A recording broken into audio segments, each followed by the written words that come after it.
Imagine this. You're outside on a warm evening, enjoying the calm of your neighborhood. Maybe you're fixing something in your driveway. Your neighbor walks by. She's quiet, reserved, nothing out of the ordinary. But what you don't know is that she's watching you with hate burning inside. And within minutes, you'll be lying face down on the pavement, bleeding out, because that quiet neighbor has just pulled the trigger. This isn't fiction. This happened. And the most terrifying part? Nobody saw it coming. Welcome back to Behind the Crime. Tonight, we're stepping into a case that rattled an entire Denver neighborhood. A case that asks one chilling question. How well do you really know the person living right next door? Because sometimes behind the curtains of an ordinary-looking home, there's a storm brewing, a storm that can end lives in an instant. The year was 1999. Denver, Colorado, a city filled with working families, students, and people chasing the American dream. And tucked away in one quiet neighborhood, life seemed picture perfect. Kids rode their bikes in the street. Neighbors mowed their lawns. People waved at each other. But inside one small rental home lived Malika Griffin. To most, she was quiet, intelligent, kept to herself. Just another face in the neighborhood. Yet beneath that calm exterior was something darker.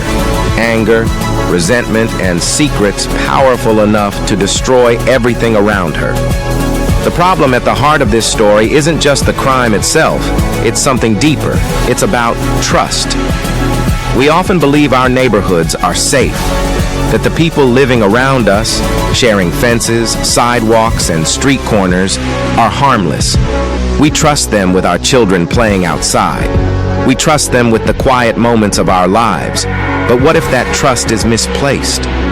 What if the person smiling at you over the hedge is secretly plotting your downfall? What if the house next door hides a darkness you can't even imagine? That was the chilling reality in Denver. Malika Griffin was born in Mississippi in 1971. By the time she reached Denver, she was in her late 20s, renting a small place in a peaceful neighborhood. On paper, she seemed like the kind of person who had her life together. She had a college degree in chemistry. She worked in labs. She was quiet, intelligent, and didn't cause trouble. Neighbors noticed she wasn't exactly friendly, but then again, not everyone is. She kept her distance, avoided small talk, and mostly stayed inside. Nothing about her screamed danger. But in her private world, behind closed doors, Malika was writing hateful thoughts in her diary. Thoughts filled with rage, especially against white people.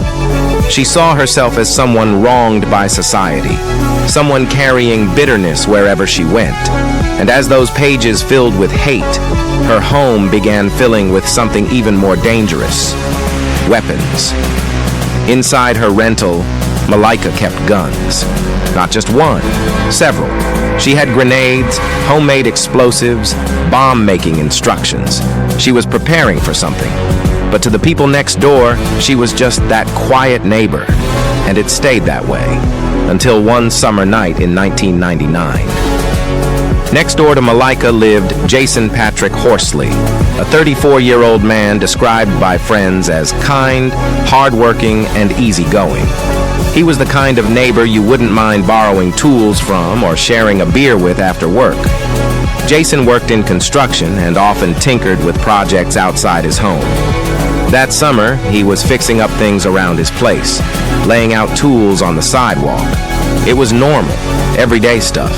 But for Malika, it wasn't just an inconvenience. It was a spark to ignite everything she had been bottling up. Neighbors later recalled there wasn't much interaction between Jason and Malika before that night, but they lived right next to each other, their lives separated only by a thin wall and a patch of grass. And on June 4th, 1999, their worlds collided in the most devastating way. Jason had laid some of his carpentry tools near Malika's yard while working. To him, it was nothing, a harmless move. To Malika, it was an invasion, a personal offense. Words were exchanged. Neighbors would later describe hearing raised voices, Jason trying to explain, Malika snapping back. The argument seemed trivial, the kind of disagreement neighbors have all the time. But inside Malika's mind, it wasn't trivial. It was war. And as Jason turned to go back to his project, Malika made a decision that would change everything. She walked into her house, calmly, deliberately. She went to her room, opened a drawer, and pulled out a 9mm handgun, equipped with a laser sight. Imagine that for a second. A neighbor, in the middle of an ordinary evening, reaching for a weapon with every intention to use it. Malika stepped back outside. Jason's back was turned. And in one chilling instant, she raised the gun. The sound echoed through the neighborhood. One single deafening gunshot. Jason Horsley didn't even see it coming. The red dot of the laser sight marked his back for only a fraction of a second before the bullet tore through him. He collapsed instantly, face down on the pavement in front of his own home. Neighbors heard it, but at first some thought it was fireworks, or maybe a car backfiring. But when screams followed, reality set in. Jason's girlfriend rushed out, horrified, and saw him bleeding. She screamed for help. People ran from their homes, dialing 911, trying desperately to stop the blood that pooled on the concrete. But it was too late. Jason Horsley was gone. And while neighbors gathered around his lifeless body, Malika Griffin quietly slipped back into her home, the murder weapon still in her hands. Panic swept through the block. How could this happen here, in their peaceful, safe neighborhood? When police arrived, they quickly pieced together what neighbors had seen and heard. Malika Griffin had shot her next-door neighbor in cold blood. But when they knocked on her door, she was gone. She had fled into the night, leaving behind not just Jason's body, but a house filled with terrifying secrets. Inside Malika's home, police expected to find a gun, maybe some ammo.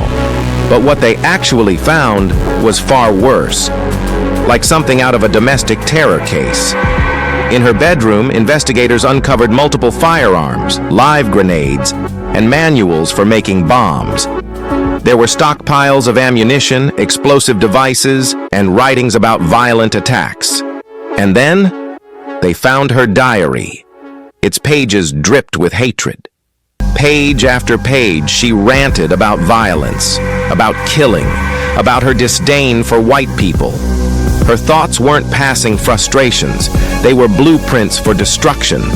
The quiet neighbor wasn't just angry. She was dangerous, methodical, and ready for war. News spread quickly.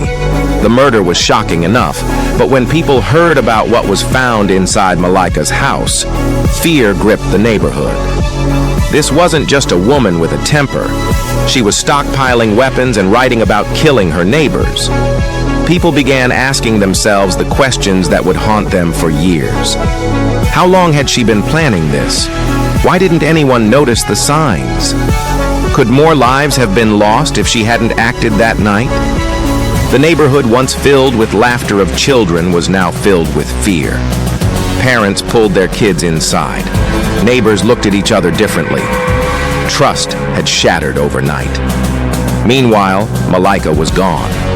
After pulling the trigger, she fled Denver. Her face appeared on wanted posters, crime shows, and news broadcasts. But she seemed to vanish without a trace. The FBI got involved, labeling her a fugitive and placing her on their most wanted list.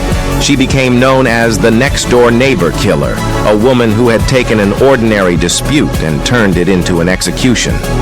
For years, there were no leads, no sightings. It was as if she had disappeared into thin air.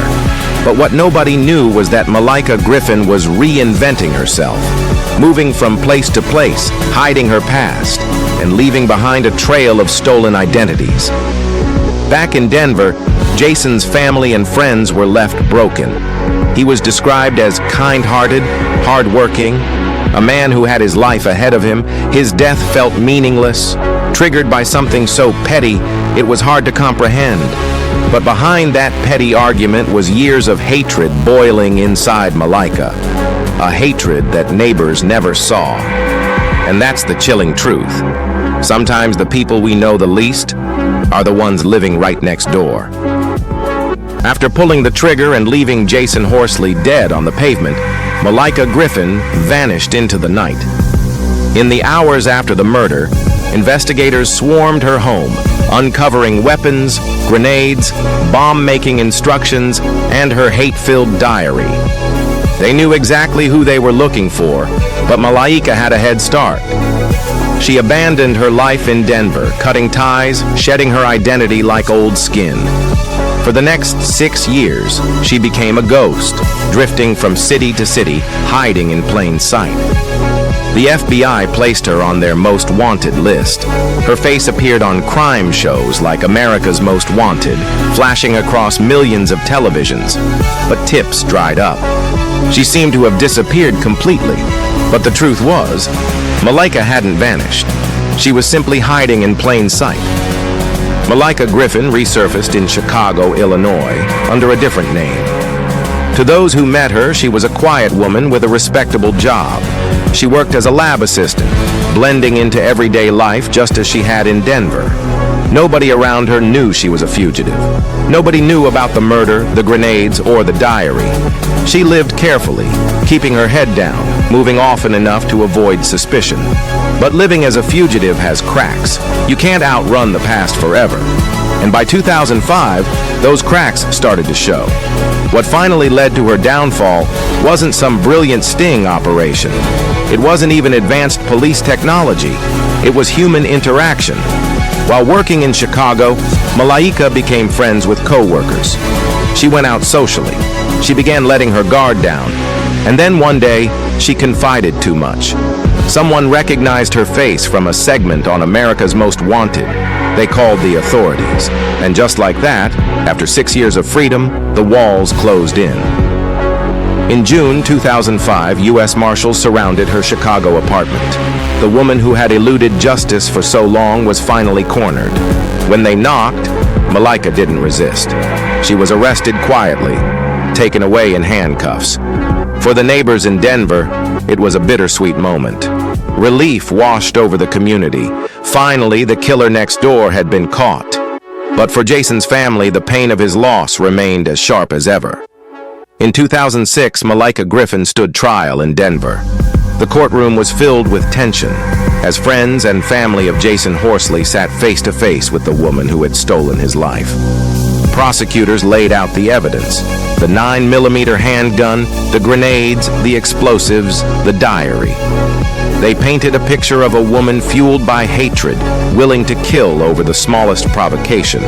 The defense argued it wasn't premeditated, that it was a moment of rage, but the weapons, the writings, the calm way she executed Jason, all of it told another story. The jury didn't take long. Malaika Griffin was convicted of first-degree murder and sentenced to life in prison without the possibility of parole. The quiet neighbor was now an inmate, her secret world of hate and violence exposed for everyone to see. This story leaves behind a haunting question. Do we ever really know the people living next to us? Neighbors waved to Malaika. They thought she was quiet, maybe a little unfriendly, but harmless. Behind those walls, though, was someone stockpiling weapons, dreaming of violence, and writing about killing. It's a reminder that sometimes the most terrifying monsters don't hide in the shadows. They live right next door. Jason Horsley's life was taken in an instant, not by a stranger, but by the person living just a few feet away. And while justice eventually caught up to Malaika Griffin, the scars she left behind will never fully heal. So the next time you wave at your neighbor or hear a knock at your door, remember this story. Sometimes, evil hides behind the most ordinary of faces. If you found this story chilling, make sure to like, share, and subscribe to Behind the Crime for more stories the world needs to hear.